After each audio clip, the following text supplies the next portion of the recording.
पहला क्वेश्चन, थार रेगिस्तान किस देश में स्थित है? आपके ऑप्शंस है ए इजिप्ट, बी नेपाल, सी मंगोलिया, डी भारत। तो डी भारत जो हमारा राजस्थान में जो भी रेगिस्तान है उसको थार का रेगिस्तान भी बोलते हैं। ठीक है, चलिए देखते हैं क्वेश्चन नंबर 2। आनंद मठ के लेखक कौन थे? A Bankim Chandra Chatterjee, B Sharat Chandra Chatterjee, C S C Bose और डी है रविंद्रनाथ टैगोर। तो आपका जो ऑप्शन नंबर ए है बंकिम चंद्र चटर्जी, ये बिल्कुल सही है। देखते हैं क्वेश्चन नंबर 3। भारत के दूसरे राष्ट्रपति कौन थे? A doctor Radhakrishnan, B doctor Zakir Hussain, C VV Giri या डी राजेंद्र प्रसाद। तो ए ऑप्शन आपका सही है, डॉक्टर राधाकृष्णन। चलिए देखते हैं क्वेश्चन नंबर 4। भारत में या भारत डैश में स्वतंत्र हुआ, यहाँ डैश में भरना है जगह। आपका ऑप्शन है ए 1946, बी 1939, सी 1950 या डी 1947। तो डी ऑप्शन सही है, 1947 15 अगस्त को हमारा देश स्वतंत्र हुआ था। ठीक है, चलिए देखते हैं नेक्स्ट क्वेश्चन। क्वेश्चन नंबर 5 है, झारखंड की राजधानी क्या है? ए लखनऊ, बी इलाहाबाद, सी जमशेदपुर या डी रांची। तो डी रांची बिल्कुल सही है। क्वेश्चन नंबर 6, ध्यानचंद का संबंध कौन से खेल से है? आप सब लोग जानते हैं ध्यानचंद जो थे वो हॉकी में थे। ठीक है, हॉकी के प्लेयर थे। चलिए देखते हैं नेक्स्ट क्वेश्चन 7 नंबर। इलेक्ट्रॉन की खोज सबसे पहले किसने की थी? जे थॉमसन ने की थी। सब लोगों ने साइंस में पढ़ा होगा, जे थॉमसन जो थे उन्होंने ही इलेक्ट्रॉन की खोज करी थी। तो आपका यहाँ पे ऑप्शन नंबर सी सही है। चलिए देखते हैं क्वेश्चन नंबर 8। पानीपत का प्रथम युद्ध किसके बीच हुआ था? ए बाबर और इब्राहिम लोदी, बी अकबर और हुमायूं, सी महाराणा प्रताप और अकबर या डी शेरशाह सूरी और अकबर। तो आपका ऑप्शन ए सही है, बाबर और इब्राहिम लोदी। चलिए देखते हैं क्वेश्चन नंबर 9। विश्व का सबसे बड़ा पक्षी कौन सा है? ए मोर, बी शुतुरमुर्ग, सी एमू या डी अल्बतरोस।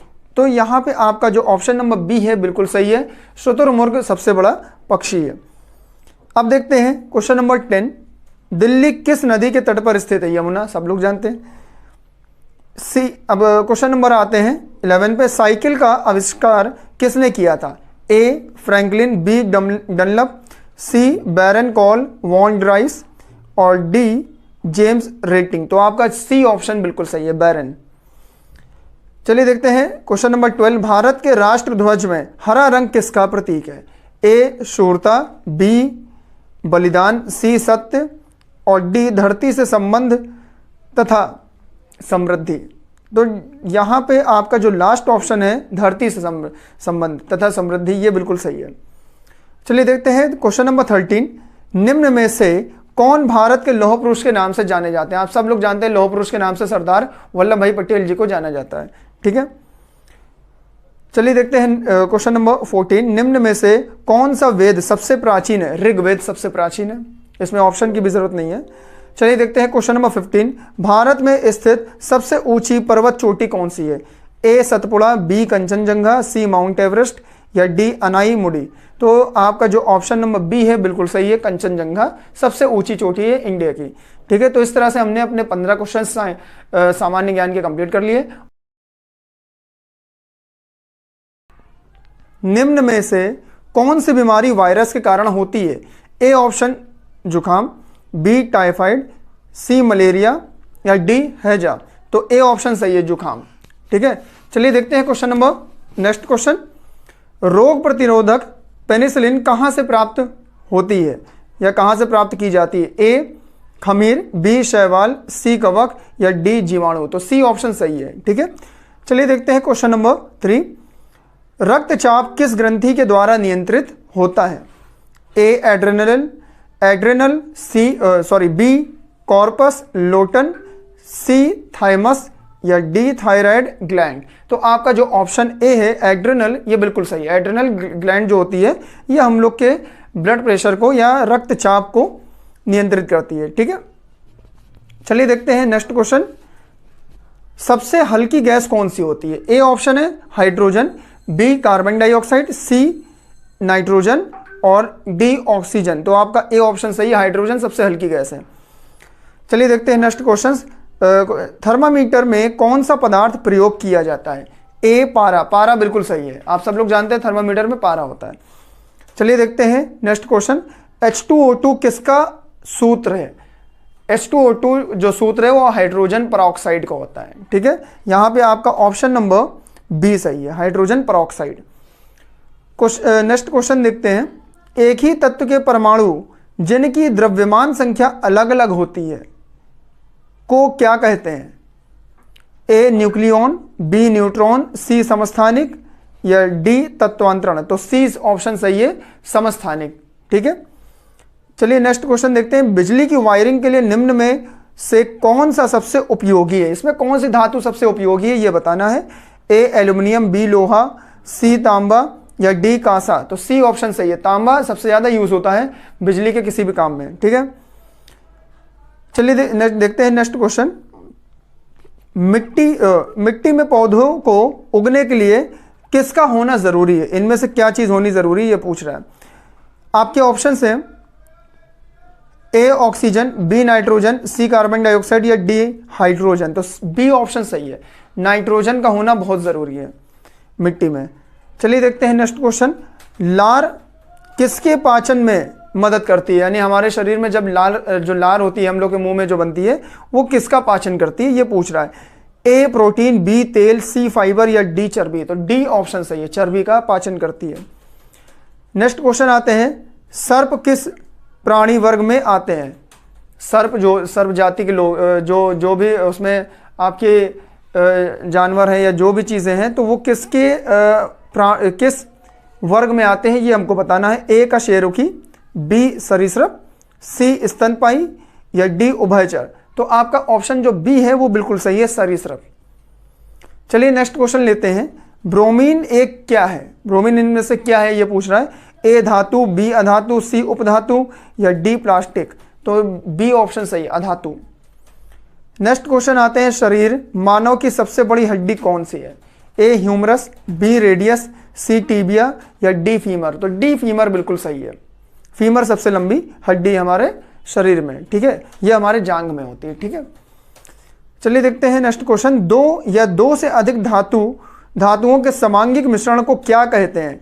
ए मिश्र धातु, बी पॉलीमर, सी यौगिक या डी फाइबर। तो आपका ए ऑप्शन सही है, मिश्र धातु बोलते हैं। नेक्स्ट क्वेश्चन आते हैं। भूकंप की तीव्रता किससे मापी जाती है? किसके द्वारा मापी जाती है? ए छेदक, बी रिक्टर स्केल, सी वजनी स्केल या डी मार्केली स्केल। तो आपका ऑप्शन बी सही है, रिक्टर स्केल में नापी जाती है भूकंप की तीव्रता। तो इस तरह से हमने अपने 15 क्वेश्चंस यहाँ पे कंप्लीट कर लिए साइंस के। और जो लोग हमारे वीडियोस को देख रहे हैं प्लीज़ हमारे वीडियो को ज़्यादा से ज़्यादा लोगों तक शेयर करिएगा और लाइक करिएगा।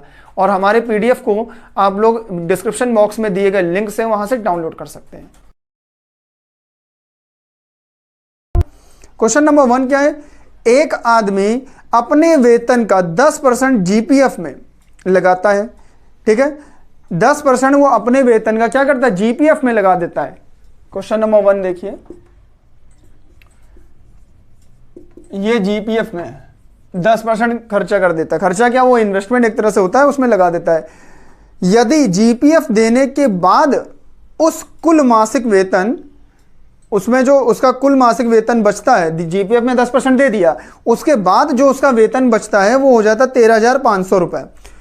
तो उसका GPF, उसका मासिक GPF कितना होगा? तो परसेंट में दिया है ना आपको, और मासिक GPF पूछ रहा कितना होगा। अब जरा देखिए उसकी जो सैलरी बच रही है, कितनी बच रही है? 13,500 रुपए। अच्छा, एक क्वेश्चन को ध्यान से देखिएगा। जब भी परसेंटेज में क्वेश्चन होता है, सिंपल सा तरीका है, परसेंटेज में कोई भी चीज को जो स्टार्टिंग में होती है, ठीक है, यानी टोटल चीज, वो टोटल को आप 100% मान लीजिए। तो टोटल को 100% अगर मान लीजिए तो 10% उसने खर्चा कर दिया किसमें? GPF में। तो GPF में जब 10% खर्चा किया, कितना बचा? 90% बचा है, यानी कि 90% उसकी सैलरी बची है। तो ये जो दिया है 13,500 रुपए, ये 90% की वैल्यू है। ठीक है, अब आपसे क्या पूछा है? अब आपसे ये पूछ रहा है कि उसका GPF कितना होगा, यानी कि मासिक GPF, ये 10% की वैल्यू पूछ रहा है। तो 10% की वैल्यू निकालना है।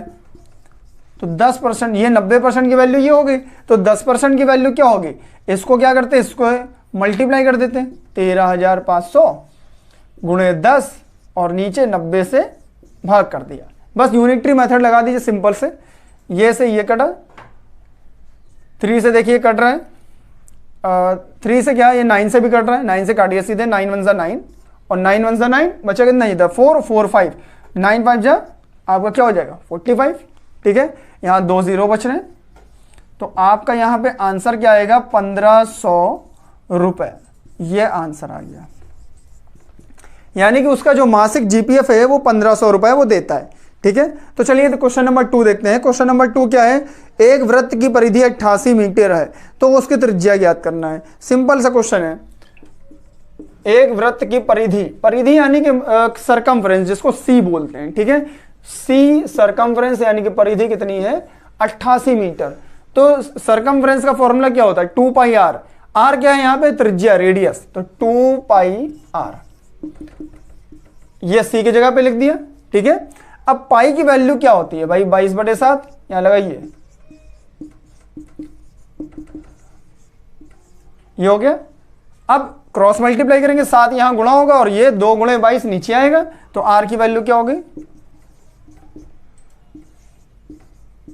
और 2 गुणे ये 7 है और 2 गुणे 22 ये नीचे आ गया, ठीक है। अब इसको क्या करेंगे डिवाइड करिए, तो इसको जब डिवाइड करेंगे ये एक तरह से 44 मान लीजिए भाई, इसको मल्टीप्लाई करेंगे क्या आएगा 44, 44 बन जा 44 और 44 2 सा क्या हो जाएगा 88 और 2 7 जा 14, तो त्रिज्या क्या आ गई 14 मीटर, यह आपका आंसर है, ठीक है। 14 मीटर आपका आंसर है। चलिए देखते हैं क्वेश्चन नंबर 3। क्वेश्चन नंबर 3 क्या है हमारा 64, ये लिखा है 64, ठीक है। फिर इसके ऊपर पावर क्या है 2/3, ठीक है 2/3 और इस पूरे की पावर क्या है 1/3। अच्छा ब्रैकेट यहाँ कोई भी लगा दीजिए, अब बुक में ऐसा ब्रैकेट लगा है पैरेंथेसिस, तो हम मैंने ऐसे लगा दिया, कोई दिक्कत नहीं उससे। तो ये 2/3 और 1/2 इसकी वैल्यू निकालना है, बस ये पूछा है। अब देखिए 64 लिखिए। अब पावर क्या होती है, जब एक ब्रैकेट खुलता है तो पावर क्या होती है मल्टीप्लाई होती है, गुणा होती है, तो ये पूरे की पावर क्या हो जाएगी गुणा हो जाएगी 2/3 और गुणा हो जाएगा 1/2, ठीक है। अब यहाँ पे 2 से 2 कट गया, तो यहाँ क्या आ गया 64 इस पूरे की पावर क्या आ गई 1/3, ठीक है। 1/3 का मतलब क्या है, ये क्यूब रूट है, क्यूब रूट। अब आपको 64 का क्यूब रूट निकालना, 64 का फैक्टर करिए तो ये आएगा, ठीक है। 3 3 का जोड़ा बनेगा तो 1 4 आंसर, 4 बाहर आ जाएगा, आपका आंसर क्या हो जाएगा 4, ठीक है। अब देखते हैं क्वेश्चन नंबर 4। क्वेश्चन नंबर 4 देखिए क्या कह रहा है, यदि 950 किलो आम का मूल्य 38,000 रुपए है, 950 किलो आम का मूल्य है, 950 kg आम का मूल्य कितना है 38,000, 38,000 रुपए, ठीक है। तो कह रहा 555 किलो आम का मूल्य कितना होगा, तो 555 kg आम का मूल्य पूछ रहा है, तो यहां पे यूनिटरी मेथड लगाइए, इसको इससे गुणा करिए, इससे डिवाइड कर दीजिए, बस सिंपल सा क्वेश्चन है। तो यहां ये मल्टीप्लाई हो जाएगा 555, हाँ देखिए यहां पे जब यूनिटरी मेथड लगाया है तो 555 और गुणे क्या हो जाएगा 38,000, फिर नीचे भाग करेंगे किससे 950 से। अब ये इसको सॉल्व कर लीजिए भाई, इन दोनों को गुणा करेंगे 950 से क्या करेंगे भाग करेंगे, तो आपका जो आंसर आएगा वो 22,200 आएगा, ऑप्शन नंबर सी 22,200 रुपए, ये आंसर हो जाएगा, ठीक है। सॉल्व कर लीजिएगा मल्टीप्लाई, फिर उसके बाद डिवाइड, तो आपका सी ऑप्शन सही है 22,200, ठीक है।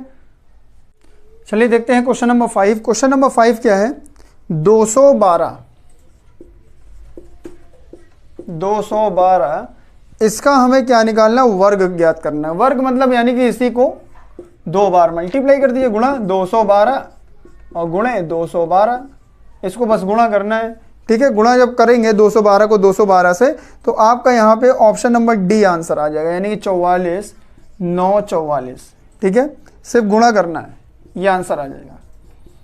ठीक है, वर्ग आ गया। अब देखते हैं क्वेश्चन नंबर आपका 6। क्वेश्चन नंबर 6 देखिए, यदि दो संख्याओं का गुणनफल 4725 है और महत्तम समापवर्तक यहाँ पे 15 दिया है, तो उसका लघुत्तम समापवर्तक ज्ञात करना है, यानी एचसीएफ दिया, एलसीएम निकालना है।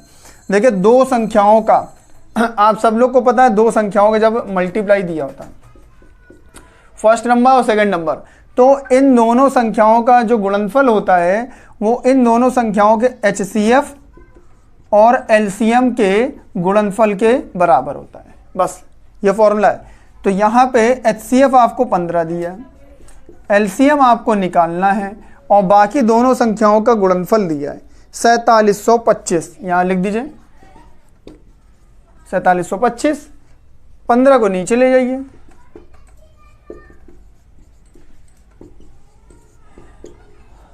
अब देखिए 15 से डिवाइड करिए, 15 वन जा 15, 15 यहाँ पे क्या आ जाएगा 15 3 जा, ठीक है 15 3 से कितना हो जाएगा 45, यहाँ से 2 बचा, 2 बचा और यहाँ 2 तो 22। अब 15, 15 वन जा 15, वहाँ से 15 निकाल दीजिए, 22 से कितना बचा 7। ठीक है भाई, 22 में से 15 निकला, कितना बचा 7, 7 इधर आ गया 75, 15 5 जा कितना हो गया ये 75। तो आपका आंसर क्या आ जाएगा 315, 315 आंसर है आपका। ठीक है, अब देखते हैं क्वेश्चन नंबर 7। क्वेश्चन नंबर 7 क्या है, एक ट्रेन 75 किलोमीटर प्रति घंटे की गति से यात्रा करती है, यह 45 मिनट में कितने किलोमीटर का सफर तय करेगी। बहुत सिंपल सा क्वेश्चन है। देखिए यहाँ पे speed equal to distance upon time, चाल बराबर दूरी बट्टे समय का क्या लगाएंगे, सूत्र लगाएंगे, फॉर्मूला। तो आपको यहाँ पे दूरी निकालनी है, डिस्टेंस। तो डिस्टेंस का फॉर्मूला क्या होता है, स्पीड इनटू टाइम।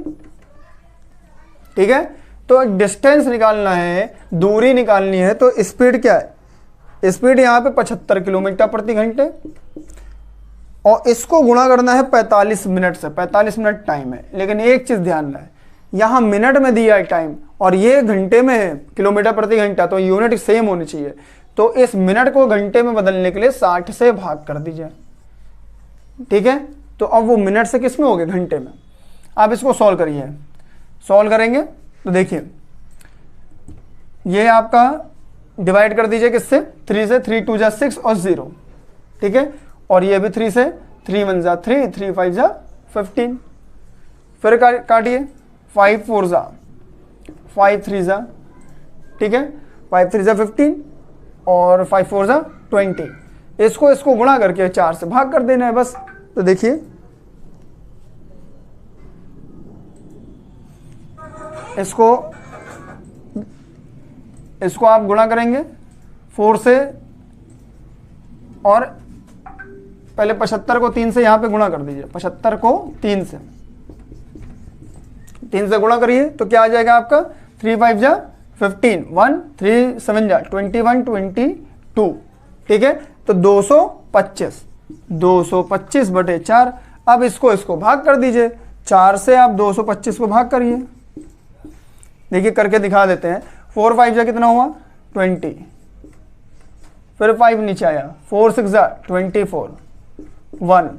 ठीक है, पॉइंट लगाया, 0 बढ़ाया, 4 2 जा 8, फिर 2 आया, पॉइंट लगाया, 0 बढ़ाया, 4 5 जा 20, यानी कि आपका आंसर ये आ गया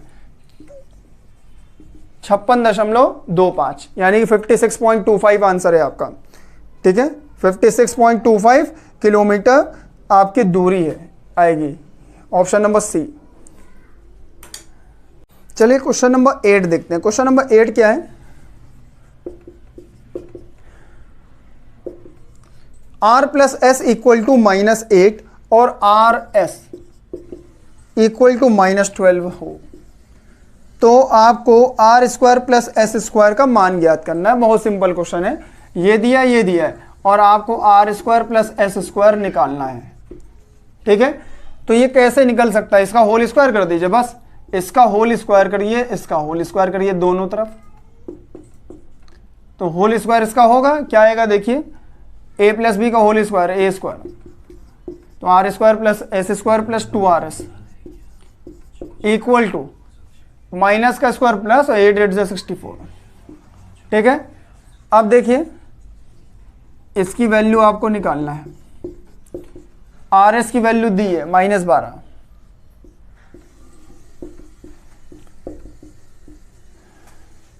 are square plus S square equal to, इसको इससे गुणा किया -24, 64 और -24 को उधर लेकर +24, इसको ऐड करिए, तो ऐड करिए 4 4 ये 8, 6 + 2 8, यानी कि आपका आंसर क्या आ गया 88। R square plus S square की वैल्यू 88 आएगी। ठीक है, 88। अब देखते हैं क्वेश्चन नंबर 9। क्वेश्चन नंबर 9 देखिए क्या है, 3:8 एंड 6:x, तो x का मान निकालना है। ठीक है, ये दिया है तो इसको रेशियो में दिया है, अपॉन में लिखिए, ये लिख सकते हैं। अब देखिए x को इधर ले जाइए, इसको इधर, 6 × 8 हो जाएगा और 3 को नीचे ले आइए, 3 2 जा 6 और 2 8 जा 16, आपका x का मान क्या आ गया 16 आंसर है। ठीक है, चलिए देखते हैं क्वेश्चन नंबर 10। क्वेश्चन नंबर 10 ये दिया है और इसका औसत ज्ञात करना है। ये नंबर दिए 1 2 3 4 5 नंबर है। ठीक है, अब इसका औसत निकालना है तो सिंपल तरीका है, सबको ऐड करिए और किससे डिवाइड करें, 5 नंबर 5 से डिवाइड कर दीजिए, सिंपल। लेकिन एक शॉर्टकट तरीका भी है, इनके बीच का डिफरेंस 10 10 10 10, सारे नंबर के बीच का डिफरेंस 10 10 का है और एक सीरीज बन रही है। तो जब सीरीज बनती है और एक प्रॉपर पैटर्न दिया होता है तो उसका औसत निकालने का सीधा सा तरीका हमने बता रखा है, बीच वाला नंबर आंसर हो जाएगा। बस आंसर क्या हो जाएगा, बीच वाला, तो 30 आंसर, पर कुछ नहीं करना है, 30 आंसर, फॉर्मूला मत लगाइए, 30 आंसर हो गया। ठीक है, बीच वाला ही नंबर होगा। और इवन नंबर अगर है, देखिए यहाँ पे ऑड नंबर है, कितने टर्म है, 1 2 3 4 5, और 5 क्या है ऑड। अगर इवन होगा तो ये तरीका नहीं लगेगा, फिर 2 नंबर बीच में आएंगे, उन दोनों के बीच का नंबर क्या करते हैं, इन दोनों को डिवाइड करके 20 में 2 से डिवाइड कर देते हैं तो आंसर आता है। लेकिन ये ऑड है, ऑड में सीधे बीच वाला नंबर आंसर हो जाता है। ठीक, अब देखिए क्वेश्चन नंबर 11 नंबर है। 11 नंबर क्वेश्चन क्या कह रहा है, 600 का 640 का, तो इसका 45%, तो 640 का 45% यानी मल्टीप्लाई हो बटे 45/100, ये लिख दीजिए, प्लस 450, 450 का 64%, 64, ये लिख दिया, इक्वल टू क्या कह रहा है, 1440। 1440 का कितने परसेंट, वहां डैश दिया है, यानी कि यहां पे x% आपको पूछ रहा है, वो कितना परसेंट होगा, तो ये x% होगा मान लेते हैं। ठीक है, मान लिए ये x% है, तो ये x% है। अब हमें x की वैल्यू निकालनी है, सिंपल सॉल्व करिए बस। यहां देखिए नीचे आपको यहां कुछ कॉमन दिख रहा है, देखिए पहले आप क्या करिए, ये 100 को नीचे लिखिए, सबको पहले ऐड कर दीजिए। ठीक है, 600 आपका क्या हो जाएगा, 640 गुणे 45 प्लस 450 गुणे 64 इक्वल टू, अब जरा देखिए ये 1440 मल्टीप्लाई है, इसको नीचे ले आइए तो ये नीचे आ सकता है, तो यहां x% बचा। ठीक है, अब जरा इसको सॉल्व करना है, देख लेते हैं सॉल्व कैसे होगा। यहां पे 64 देखिए मल्टीप्लाई है, कॉमन 64 के साथ 45 भी कॉमन है, लीजिए बाहर कॉमन। ठीक है, तो 64 के साथ 45 कॉमन ले लिया, अंदर क्या बचा, यहां 64 निकला, 10 बचा, और 45 तो निकल ही गया। ठीक है, और यहां पे प्लस, यहां से 45 निकला तो यहां 10 बचा, और गुणे 1, तो 1 मत लिखिए, इक्वल टू कितना हो गया x%, और नीचे ये लिखा है। ठीक है, अब इन दोनों को ऐड करिए, तो ऐड करेंगे क्या आएगा, इधर देखिए, गुणे 45 और ऐड किया तो 20 आ गया भाई। 10 + 10 कितना हो जाएगा 20, और नीचे ये लिखा है।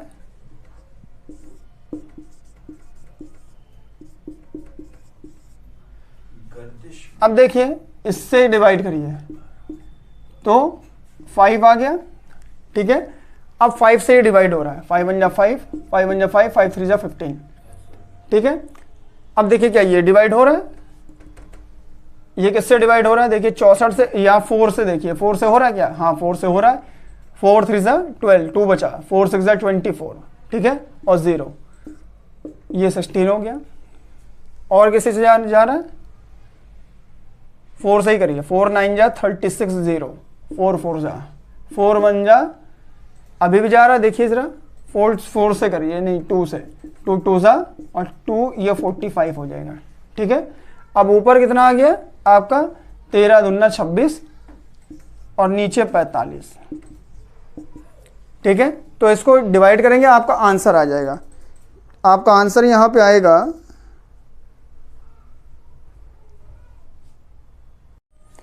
चलिए देखिए यहां पे क्या आंसर आया था अभी, 26/45। यहां पे x% चल रहा है, ये भी चलने देंगे, x% चल रहा था। अब ये परसेंटेज का साइन हटाते हैं तो नीचे क्या आता है 100, ये भी लिखिए 100। ठीक है, अब यहां से इसको इधर ले आइए तो आपकी x की वैल्यू आ जाएगी।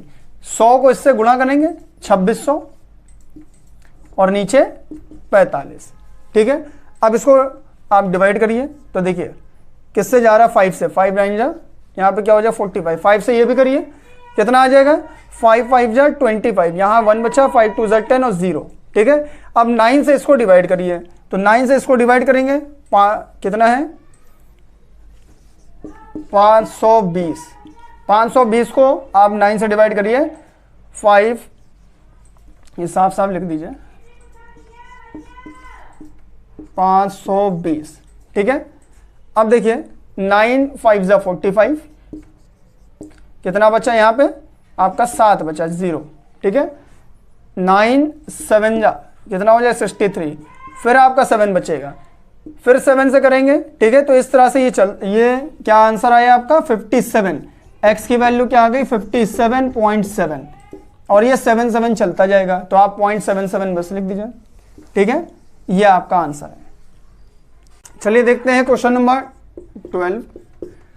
क्वेश्चन नंबर 12 देखिए क्या है, यदि 5% वार्षिक ब्याज, यहाँ ब्याज नहीं लिखा है, वैसे लिख दीजिएगा, वार्षिक ब्याज के हिसाब से 3 वर्ष में साधारण ब्याज 180 रुपए हो जाता है, तो 5% का रेट है। ठीक है, फॉर्मूला क्या होता है, I = PRT अपॉन 100 ये होता है। अब यहाँ पे आपको साधारण ब्याज दिया है 180, वो यहाँ आ जाएगा, साधारण ब्याज 180। मूलधन यानी P, मूलधन कितने रुपये होगा ये पूछ रहा है, तो P की वैल्यू पूछ रहा है। R की वैल्यू 5 हो गई, और टाइम कितना दिया 3 साल, तो 3 साल यहाँ पर टाइम हो गया, और नीचे 100। बस इसको सोल्व करेंगे। देखिए अब P की वैल्यू यहाँ से क्या आई है 180 × 100, ये नीचे आ जाएगा 5 × 3, इसको डिवाइड करिए तो 3 1 = 3, 3 6 = 18 एंड 0, 5 1 = 5, और ये डिवाइड होगा कितना आएगा 5 1 = 5, यहाँ 1 बचा, 5 2 = 10, नीचे 1 हो गया 12, और ये तो P की वैल्यू क्या हो गई 1200। मूलधन कितना आ गया 1200 रुपए। ठीक है, अब देखिए क्वेश्चन नंबर 13। क्वेश्चन नंबर 13 क्या है, 1 मीटर लंबे, 1 मीटर लंबाई का तार है। ठीक है, इस तार के बने वृत्त का क्षेत्रफल निकालना है। अच्छा, ये 1 मीटर लंबा तार है, इससे हमने क्या करा, वृत्त का एक ऐसा वृत्त बना दिया मोड़ के तार को, तो ये तार से ही तो वृत्त बना है, यानी कि इसकी परिधि जो होगी वो क्या होगी 1 मीटर। ठीक है, तो वृत्त की परिधि का फॉर्मूला लगाइए, 2πr फॉर्मूला होता है, ठीक है। तो यहां पे 2 और c की वैल्यू ये 1 मीटर हो जाएगी, लेकिन आंसर जो आपका आ रहा है वो सेंटीमीटर में आ रहा है, तो आप इसको क्या करिए, सेंटीमीटर में बदल लीजिए। तो इसी को 1 मीटर को क्या लिख सकते हैं, 100 सेंटीमीटर, ठीक है। तो आप इसको 100 सेंटीमीटर लिख दीजिए। तो सरकमफ्रेंस 100 सेंटीमीटर, 2 × 22/7 × r। अब देखिए इसको इधर ले आइए, r की वैल्यू क्या आएगी, और नीचे ये 44, ठीक है। r की वैल्यू ये आ गई आपकी। अब r की वैल्यू ये आ गई, अब क्या करेंगे, देखिए आपको क्या निकालना है, हाँ इसको डिवाइड कर दीजिए तो आपका आंसर आ जाएगा। आपको क्या निकालना है, त्रिज्या निकालना है, तो इससे इसको डिवाइड करिए, 2 और ये 50, 11 और ये 25, ठीक है।